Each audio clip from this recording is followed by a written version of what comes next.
Coming to you live from the Business Radio X studio in Woodstock, Georgia. This is Fearless Formula with Sharon Klein. And welcome to a Fearless Formula on Business Radio X. Fearless Formula Friday is what I like to call it. This is where we talk about the ups and downs in the business world and offer words of wisdom for business success. I'm your host, Sharon Klein, and we are lucky to have the founder of a functional fitness-based gym, several of them, four of them, is that right? That's Four of them correct. here in the area, called STRONGSIDE, as well as a health and wellness coach, a mentor. Welcome to the show, Mitchel Back. Hi. Hey, thanks for having me, Sharon. I'm so excited to be here. Yay, me too. I'm excited to talk to you about how you were able to open up 4 gyms in 5 months. How did you do this? It's so daunting when you think about it. Yeah, it was, it was 4 gyms in 5 months, but that was after being one gym for, 8 years. Wow. Okay. What was your first gym? Where was it? So it was STRONGSIDE, but we were on 92 in Woodstock, and we were right by exit 7 on 575. And we started as 1,600 square feet and 24 members. And then we got kicked out of that place because we outgrew it. And then we moved to our second place. And then we moved to our third place where we're at now. And then COVID happened, and now we have 4. But it's been, I started folding towels and cleaning toilets. So it's been a work to get here. So you started it. It's your gym. Yes. Your official. So you're the owner, operator, Owner, founder, the whole deal. coach. So although you have a history of being a personal trainer and running different gyms, right? I read on your website that you called it like the global gym. Globo gyms, yeah. And I was trying to remember. But are you talking about a place like Gold's Gym or like One Life, which is what I belong to? Yeah, really similar. I started at Lifetime Fitness, and I started in operations, and I started folding towels and cleaning toilets from 11 p.m. to 7 a.m. The night shift. Yeah, and then I'd go to school all day, and I'd work all night, and I just, it was a way to get my foot in the door. Like, I had nothing, and I was like, well, I'm going to be a trainer, so just go there. And then throughout folding towels and cleaning toilets, as soon as I got closer to graduating, I was like, well, people got to see my face. So I started begging for a job at the front desk, and they gave me a job at the front desk so I could see everybody's face. And then I started begging for a job as a personal trainer, and nobody wanted to do anything with me because I had really long hair and earrings, and I'm this punk kid and like whatever. And, but it was just a dogfight. And then I was like, just give me a minute. Just give me a minute. And they did. And I worked my way up, and I was able to start as a trainer and then grow the training business and then get into group training and then grow that. And then I was able to go to corporate and do some stuff up there. And then I didn't ever want to open my own gym ever. Why? It didn't intrigue me. I was the number one trainer in the company. I was making good money. I was doing what I wanted to do. You have everything. You have health insurance. You have a 401k. You got a lot of security. And, I didn't want to go. But I felt really capped out. And I started hearing no a lot. And I started getting kind of suffocated with, hey, buddy, sit down. And I'm like, no, I think we can do this. Nah, we're not going to do that. And after a while, I was like, oh, okay, but I got to go then. Well, you clearly have a propensity to grow, because if you started, doing the night shift and then got to the front desk and then continue to progress so quickly, you're in the right place. You know that you want to have upward mobility. So if someone was telling you no, I imagine that's very frustrating. Yeah, it's not necessarily the telling me no. The only thing that scares me is complacency, and I cannot sit still, and I can't not grow, and I can't, at least try to spread my wings. So it's not like you're telling me no thing. It's like if I ever feel as if we're not able to move forward, that's when I start panicking.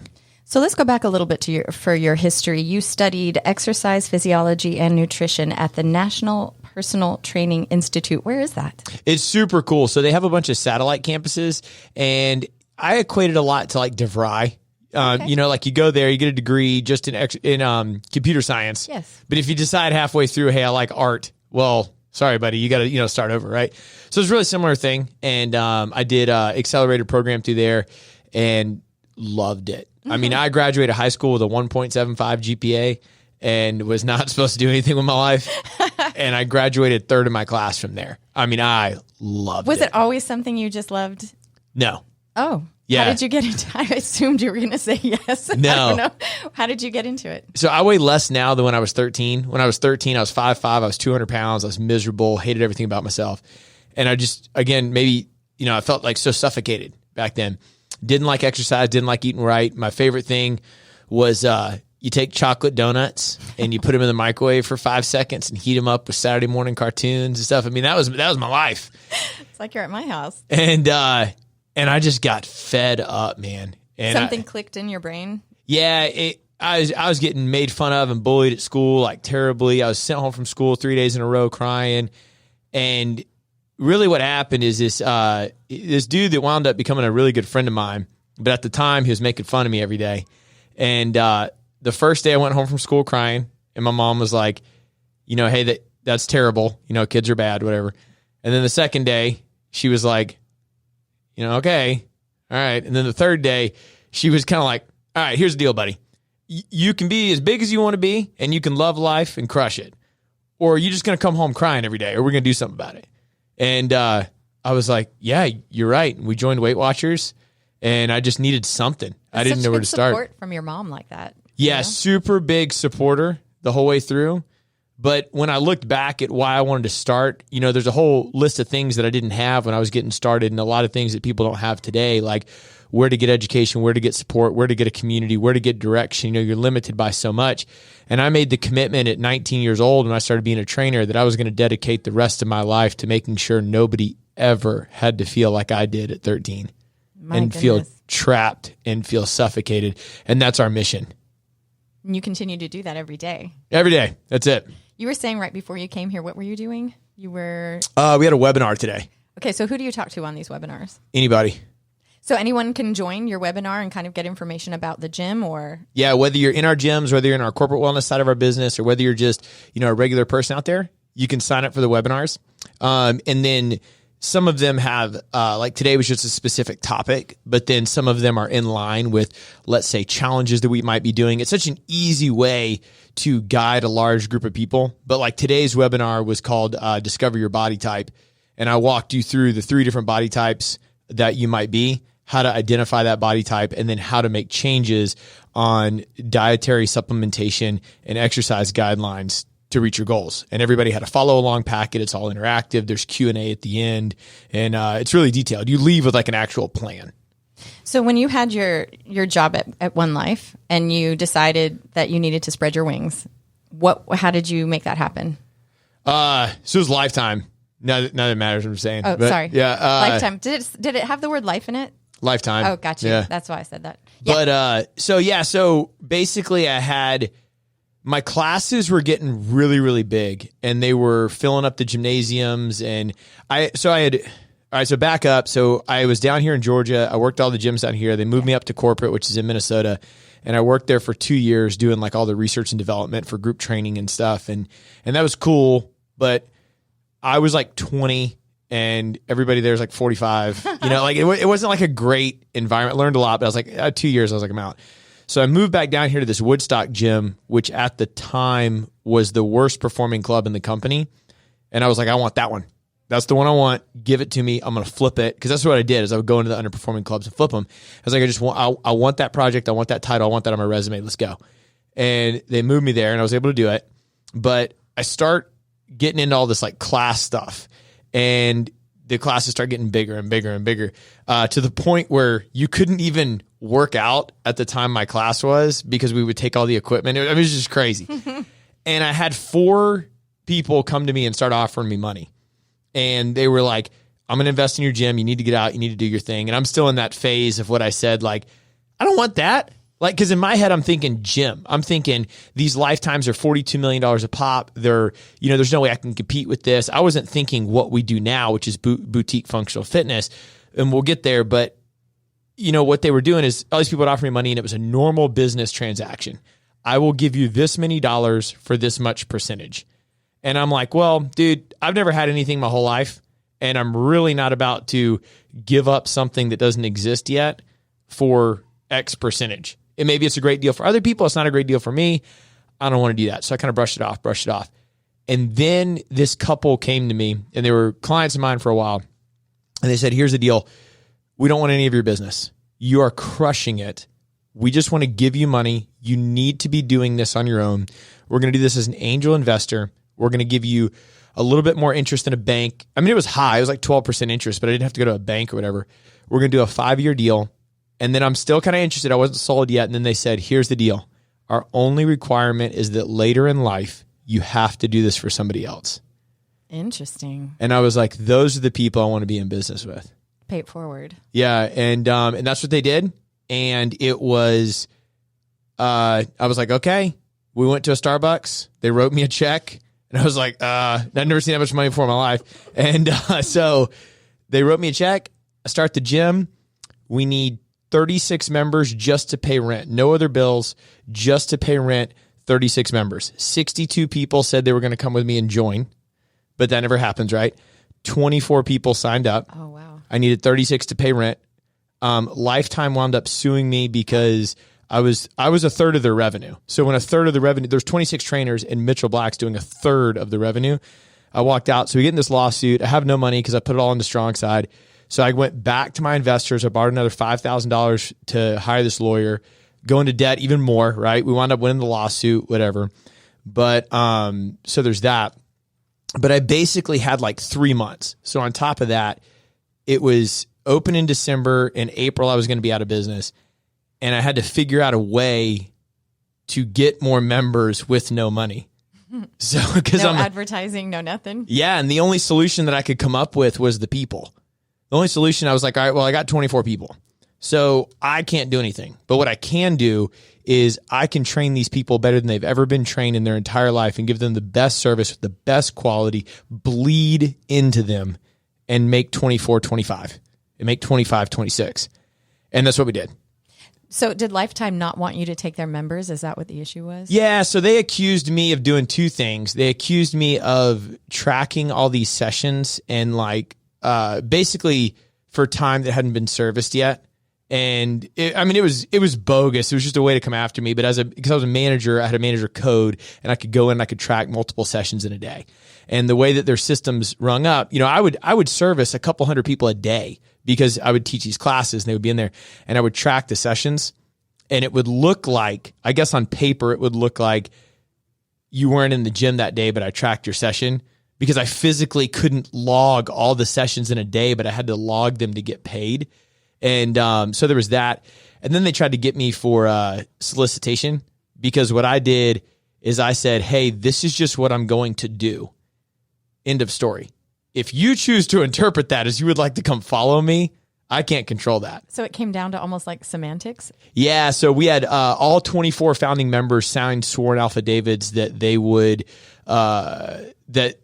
contest to Lifetime was trying to like pull them into their offices and offer them free memberships and tell them that StrongSide was going out of business and all that kind of stuff. And so my lawyer was able to gather all that information. They were able to go back to him and they tried to do it with another guy who opened a gym over on Sugarloaf. So me and him partnered together and we did a class action lawsuit. And we were able to win really quick because Georgia's a right to work state. So if we sued first, which we did, then it fell under Georgia law, which is way easier to get it done. How did that feel to have them coming after you like that, right as you were getting started? Amazing. That they were coming after you? Yeah, dude. You got a $2 billion company looking at little old StrongSide? Good.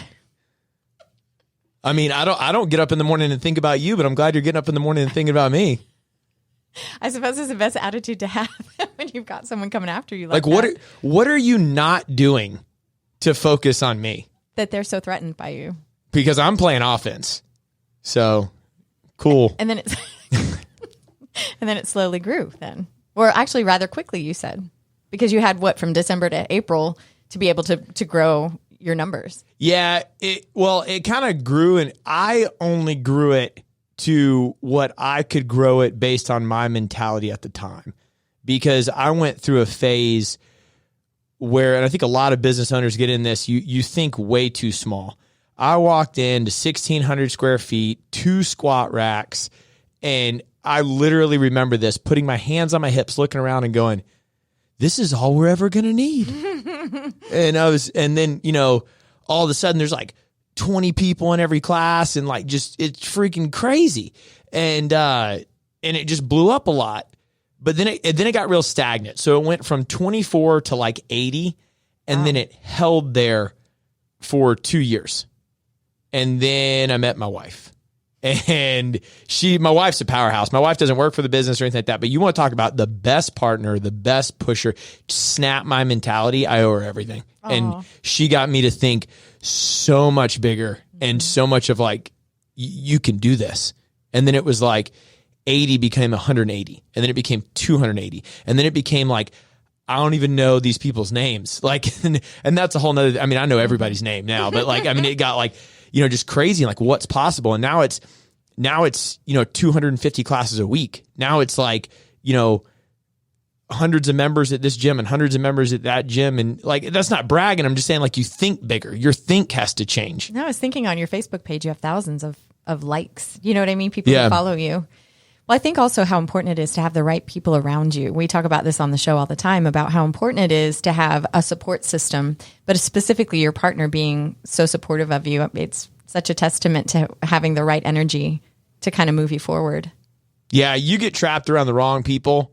I mean, don't ever be the smartest person in the room. Get out, find a different room. Like, and I like hanging out. I don't know how you feel about this, but like, cause you're in the radio business, like, I don't want people I don't like hanging out with people that are in my business. I want people that think like Jim has an eye in it. Oh, interesting. Because they look at it with such a clear sense. Like when I hang around most other gym owners, I'm not talking to every gym owner in the whole, but most of the gym owners, they want to talk to me about the same negative Nancy's that are at all your gyms, the same, don't you hate it when so-and-so? Yeah, I sure do. But what I really want to focus on is like, can you give me some advice from a non-biased opinion on how to do this better? Well, I wanted to talk to you about what makes your gym so special. You use the word boutique, but I don't understand what that means.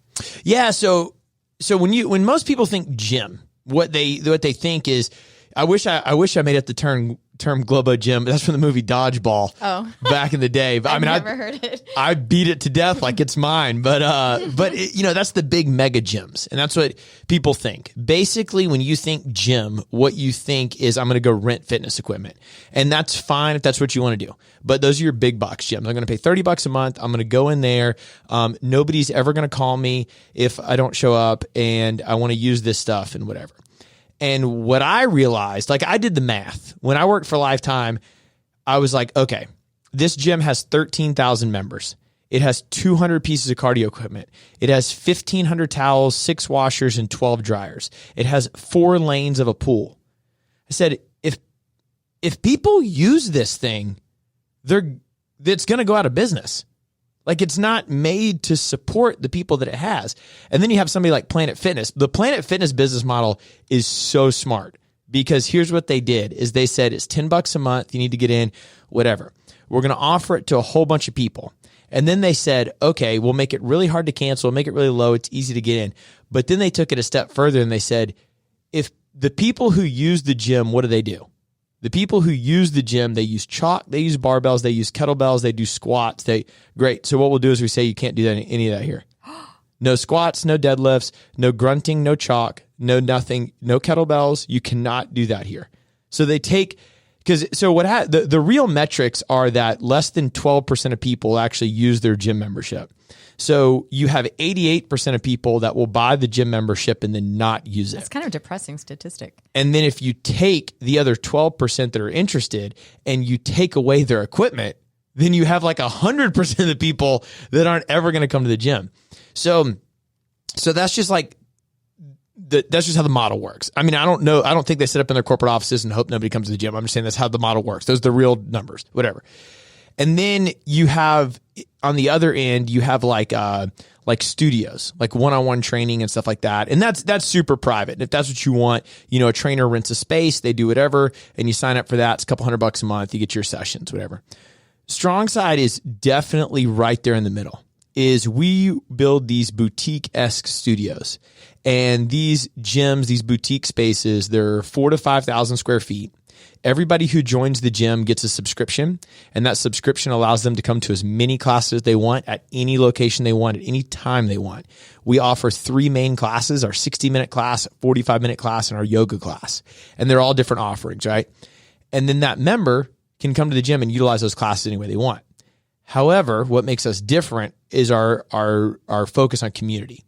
So we focus, I gave you those stats before, 12% of people maybe use the gym. Our goal is that 40% of our members use the gym every single day. Wow. If you go longer than 1 week, on our software is a red freaking circle around your name that pops up for that gym's manager to reach out to you. And at the 2-week mark of not using our gym, you should have been followed up with. We're going to do monthly community outings. You're going to start meeting people and friends. Each gym has their own Facebook. Each gym has their own email group. You're going to be, as a new member, you're going to meet with the club manager in a non-sales meeting to get you to use our platform. How our take on the business is you buy a subscription. And what we want to do is get you to use that subscription. So rather than saying, here's the subscription and here's all these tick up fees that you need to pay for other stuff, we just want you to use our product for longer. So we say, okay, can you do this? Can you do this? Okay, what if we gave them this? And we offer everything that we can, like 10, 11 classes a day. Clinics are included, nutrition challenges and stuff. Now we have things that you can pay extra for, like nutrition coaching and stuff like that. But we take a boutique approach, usually 10, 12, 14 people per class. We want 40% of the people coming in every day. The average member is with us for 18 months or longer. And it's 100% focused on general population. There's no crazy athletes. It's all people that have never worked out before. It is all people. It's normal people that work really hard. And that's what it is. And it's good, fun stuff. This model that you have, this boutique approach, did you have that initially when you started the first gym? No, I always say be stubborn in the vision and flexible in the details. So I've always had a vision of what I said earlier. I want to dedicate my life to making sure that nobody ever has to feel the way that I feel. And I can break it down to 3 things. I'm like, boom, boom, boom. Okay. Well, when you're thinking too small, you start at one little 1,600 square foot place. And then it was like, okay, we're going to be the mega center of Woodstock, Georgia. And then you start realizing all the things that you would have to do that aren't really like scalable. You know, like we're in a pretty, we're in a weird market. Not that many people like to work out. It's actually a stupid business model when you think about it. Nobody likes to work out. Nobody likes to work out frequently. Hey, you know what we should do? We should open gyms that nobody wants to go to. Like so you're in a niche, right? So the only way to scale is to open more of them. So now we've just in the last 2 years or so really honed in on what that is. And what we really are is we're the intersection of CrossFit and Orange Theory. That's really who we are, because like we're all CrossFit coaches. I'm a CrossFit level 2 coach, all of our coaches, but we also have been doing this 15 years. We have degrees. We're not just going to Google, and we make and curate everything that we do. So you have 2 spectrums, right? You have the people that go to Orange Theory, F45, Burn, whatever, and they have a client boredom rate. And that client boredom rate is usually somewhere between 6 to 12 months. And this is not a hate on this is just the business. I'm not saying they're dumb programs. What I'm saying is those programs are the same every day. It's 12 minutes of rowing, 12 minutes of treads, 12 minutes of resistance training every time you're in Orange Theory. F45 is 45 seconds on, 45 seconds off, whatever, same thing. So, and that's cool, but they get bored, but they're never going to do CrossFit because the customer is told that CrossFit hurts people, it's dangerous, it's too challenging, it's too hard. I don't believe that, but I'm not here to argue with the customer. Mm-hmm. So what do they learn? They learn that at Orange Theory, F45, Burn, whatever, what they want is they want an app, they want towels, they want air conditioning, they want showers, they want it clean. I agree with you, but they want more variety. They want teaching and education, and they want cool exercises like CrossFit does. CrossFit is one of the best people in the world at educating people. How do we make that middle? How do we make a STRONGSIDE clean, air conditioning, shower, shampoo? You walk in, somebody's giving you water. Like, yeah, I'm with you. But we're also going to do more than just these 3 things every day. And we're going to teach you, and we're going to educate you, and we're going to give you real certified trainers that go through ridiculous training, that are full-time employees that are dedicated to get to know you. And that's what we do. If you're just joining us, we're speaking with Mitchel Back of STRONGSIDE. Would you say that is your biggest mistake, is that you thought too small from the beginning? Everything. Yeah, 100%. 100% too small. That's your biggest mistake, you feel like, in reflecting on your business model? Yeah, because it goes to everything. Like that trickles down, you mean? Yeah. I mean, like, you name it, because that affects how much. Now, you can't think unreasonably. Like, I'm not saying go borrow $10 million. What I'm saying is, like, I would confine myself in to, I'm going to build the gym this way because this is all we'll ever need, not looking at potential growth. So you spend so much money on new equipment. You spend so much money not realizing what could be in the future. And then you lose money on, I don't need this email list plan, or, like, what could you get out of it is, I'll give you an example, like marketing. My team thinks I'm crazy when it comes to marketing, because I always say that the cost of being unknown is way more expensive than any cost of advertising. And they're like, oh, well, this costs money, or this costs, and I'm like, what can you do with it? Tell me what you can do with it and how we could leverage it, and then I'll tell you if it's expensive. Interesting. I mean, we talk about marketing on the show all the time, so I'm wondering, what are your main methods? Is it Facebook? Most people use Facebook. It depends. So we view podcast is what the radio used to be, Facebook is what the news used to be, Instagram is what commercials used to be, and we play each one different. And we have 5 main streams of content, and then we slice up those main streams of content to get our goal is to work 1,000 hours a day and have 100 pieces of content every week. Wow. That's a big goal. Yeah. So, but the only way you can do that is multiply. So how do you get 1,000 hours? Well, that's 100 people working 10 hours a day. Okay. Well, how do you get 100 pieces of content? You probably need 10 really good pieces of content. Like, how much can you slice up a podcast? Well, if I record it and I talk, that's 2. And then I can get snippets. Okay. Now I'm up to 6. How do I get to 100? It's so analytical. Do you know what I mean? It's something I haven't thought about that way in terms of having analytics and metrics, to make A plus B equals C. That makes sense. I mean, that's what we do. So, I mean, I'm sure somebody out there has some like crazy plan that works better, but that's what we do, and it works for us. No, I was going to say, your track record is proven, right? I mean, I feel like we got a good understanding of who we're trying to talk to. I'm happy with what we're doing with marketing. What do you think the biggest misconception is in the fitness industry? That you're either going to get hurt doing it, or that you need to get in shape first. Get in shape before you join the fitness industry? Yeah. Which is, I mean, that makes no sense.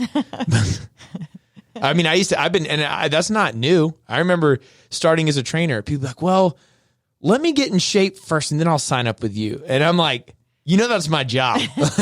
That is literally 100% my job. So how do you assure people that they don't have to be in the best shape, or that they're not going to get hurt? The hurts thing is really hard. And if you ever get hurts people attached to your name, you're going out of business. And you have to be real delicate with it. And what we've done is really change our language. We used to, if you walked into StrongSide 2013, 2014, it was not clean, unedited rap music. It was shirts off. It was, you just go nuts, dude. And it was fun. It's fun. I had a blast doing it. But there's the customer fears things that they don't understand.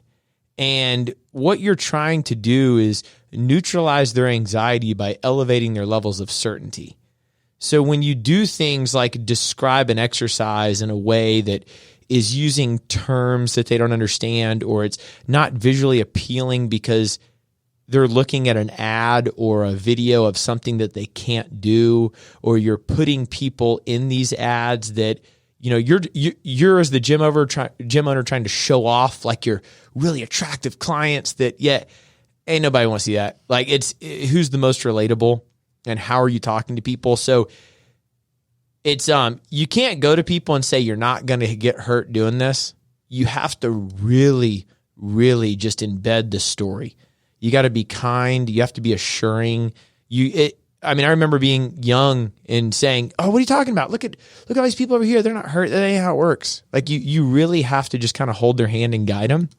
So you have to be a people person, number one, right? Oh my goodness, yeah. That is the job. Is just talking to people.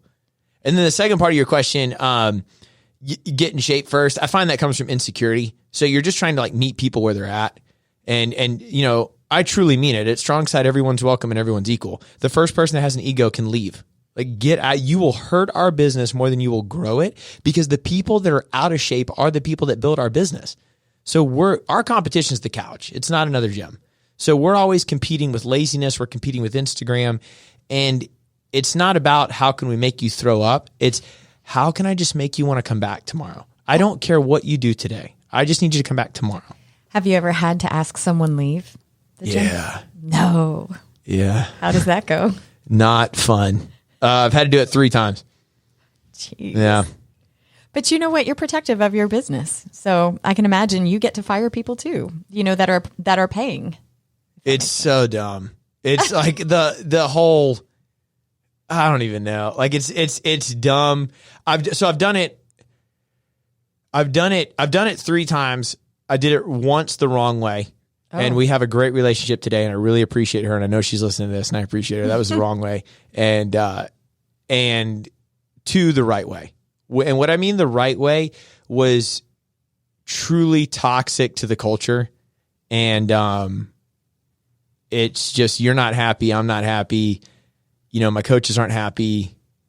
The members aren't happy. Like, it's really dumb and unfortunate that it has to get there. And I don't walk around and be like, who's next? Scaring everyone. Yeah. It's just, yeah. All right. Well, talk to me a little bit about the talk show that you have. Talking Smack with Mitchel Back. Yeah. So I've written 1 book, but I swear to you, my second book's going to be called Making Something from Nothing. Because that's just all I've ever done. And I was in school, and I never really was comfortable talking to people.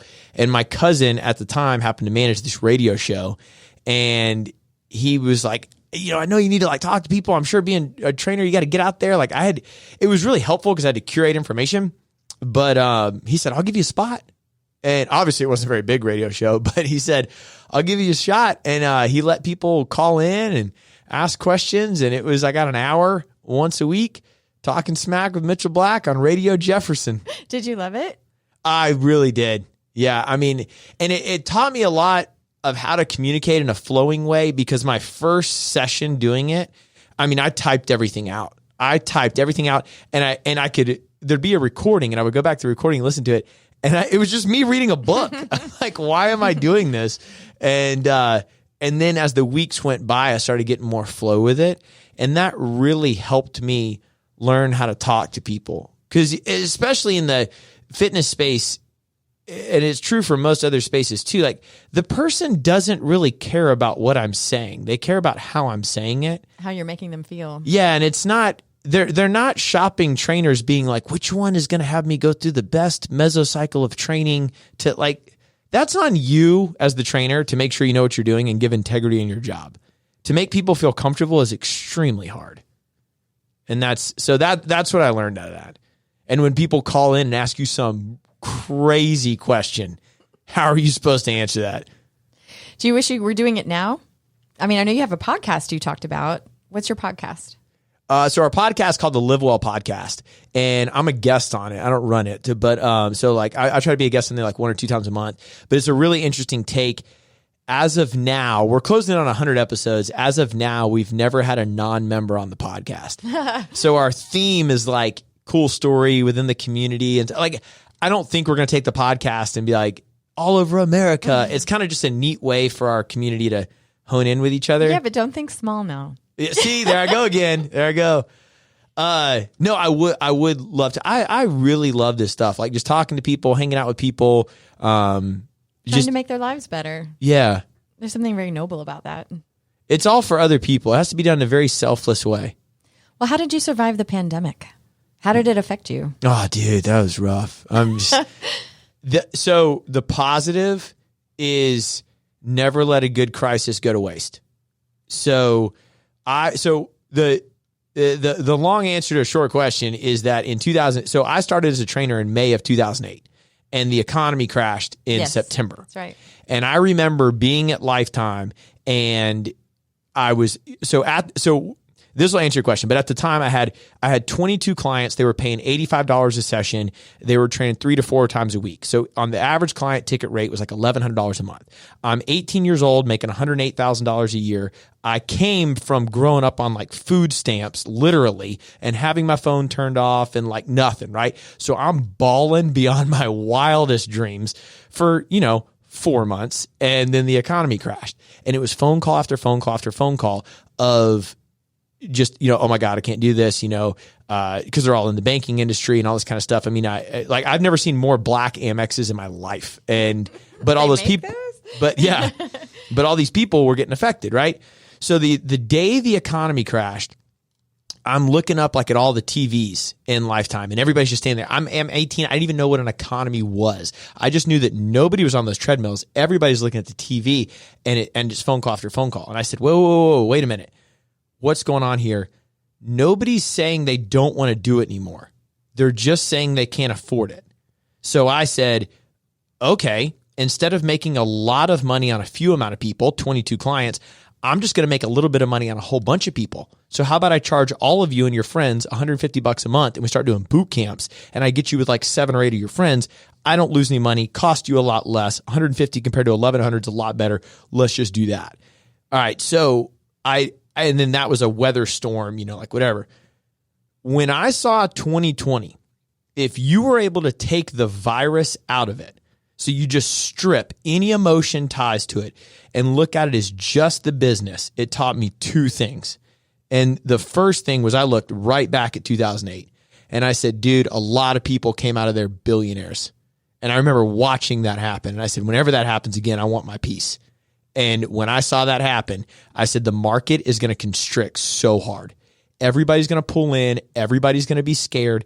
When this happens, Mitchel, whenever this is, I knew that in 2020, something was going to happen. For 18 months, I was saying the market's going to consolidate. You can't have this many people. Nobody likes working out. You can't have all these gyms with not anybody that likes exercise.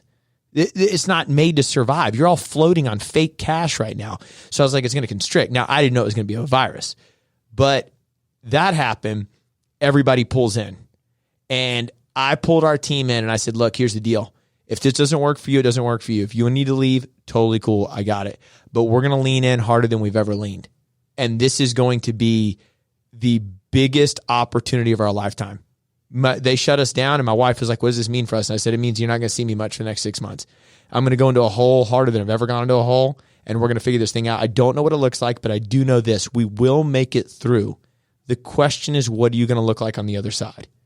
So we just started saying, okay, what's going on? Take the virus out of it. What are the facts? People are scared. How do you make them less scared? You neutralize anxiety by increasing certainty. What is fear? It's unknowing of the future. Okay, how far of a future can I predict for these people and what certainty can I give them? So what we did is we said, all right, here, our gym's closed. All right, cool. We're going to give you 2 options. Option 1, we're going to put together equipment packages. If you want to take an equipment package home, they have like 3 different options they could pick from, then you're agreeing to keep 100% of your membership, but we're going to get you a gym at home.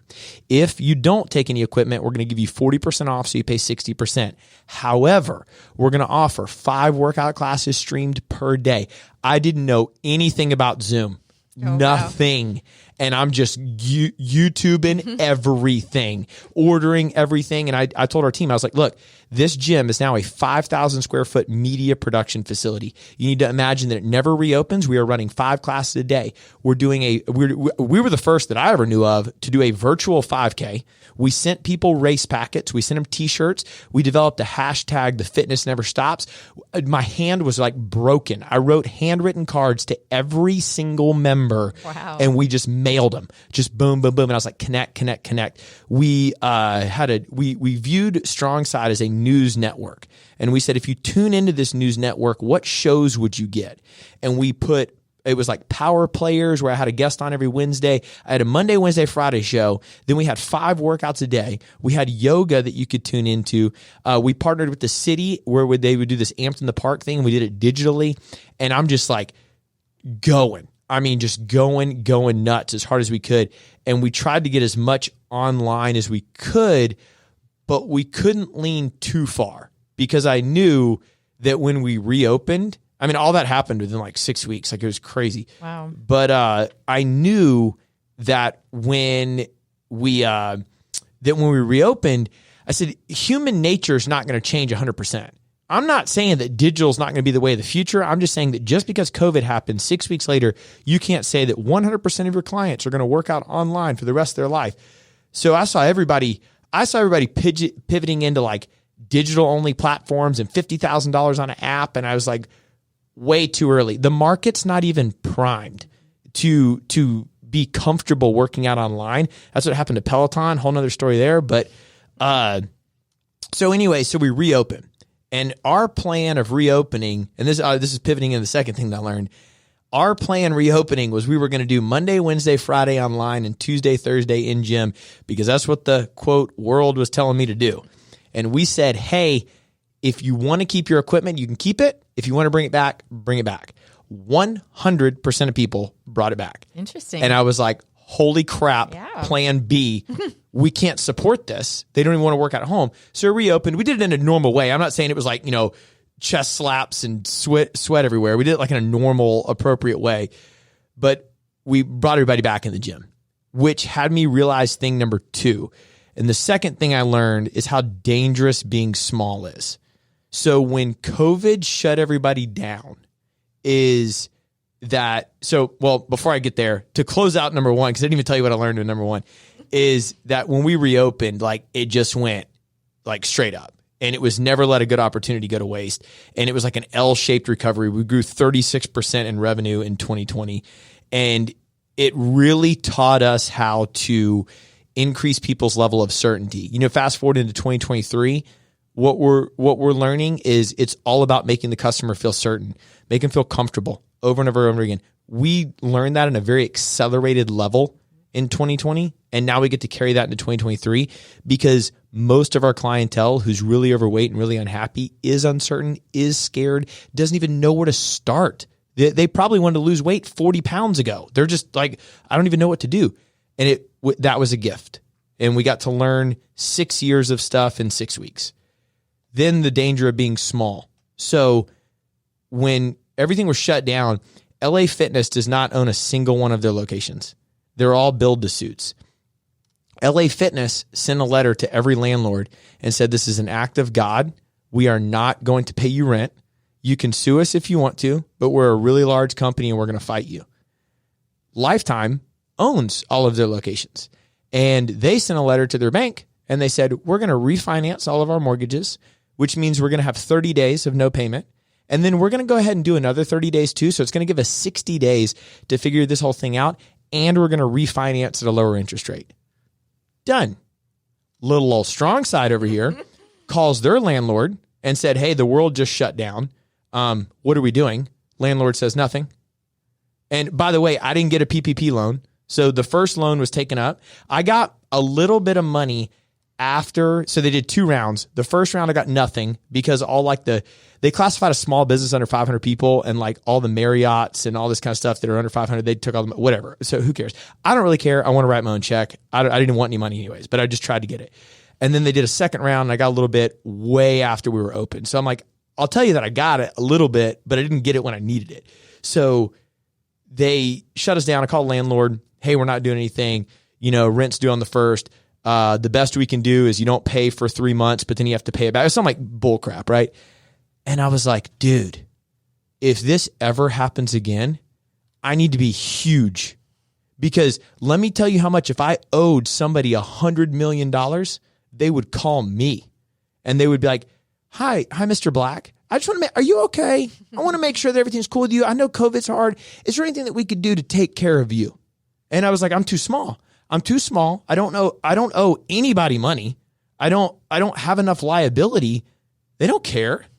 So I was like, we have to go. And that's how you get to that story of opening 4 more gyms in 5 months, opening a corporate wellness side of our business and just being like, and we're still not done. Yeah. But, where do you want to be in like 5 years, 10 years? Do you have a projection like that? No. So we were gonna do 22 clubs by 2026. That's what we were gonna do. But we learned so much. And by we, I definitely mean me. I mean, I know the rest of the team learned a lot too, but I hope that I mean, my goodness, I learned a lot in 2022. And it's, the market's going to get really interesting in 2023. And I'm not talking about the stock market. What I'm saying is that you cannot have 1,500 Orange Theories, 1,100 F45s. You can't have Peloton. Think of any other service. You have iPhone and you have Android. You have like 4 streaming services. And people want streaming services. There's 3 phones and 2 phone providers. There's Apple and Android, and then there's a Google phone, but I'm pretty sure Android owns a Google phone. And more people have phones than bank accounts. And you're telling me that you can have all these gyms? You can't do that. So this thing is going to contract. And when I thought in 2022 that we were going to expand, what I'm seeing more of in 2023 is what we're going to consolidate. I'm thinking now in 2023, we're not opening another one. What we're really focused on is building our infrastructure and our blueprint. And we want to be more of an infrastructure management company more so than a gym company, where we're able to give you the blueprint to go open your gym if you need to, or absorb your current location. Because what works for us is there's all these gyms around our gyms, and they're just kind of done.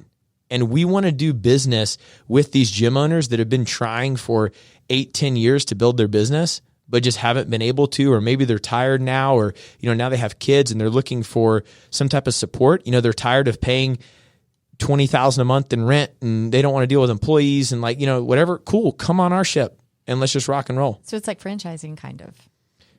Well, I don't want to do a franchise because I don't even know where to start on that. I mean, you'll figure it out though, I will say.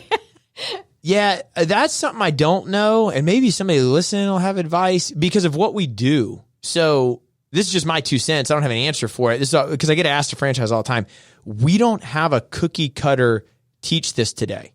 We literally, our coaches go through so much training and it's so gray and it's so humanistic. How do you scale that?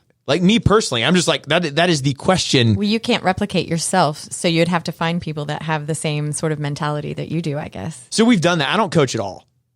Yeah. So we've done that within our 4, but I'm like, dude, if we had StrongSide Texas, maybe I just need to figure it out. Maybe I just need to just shut up and figure it out. Well, here's my final question for you. So, the show's called Fearless Formula. What are the things that you're not afraid of anymore, having gone through the recession in 2008 and obviously the pandemic? Are there things that you're not afraid of anymore that you think generally people can be?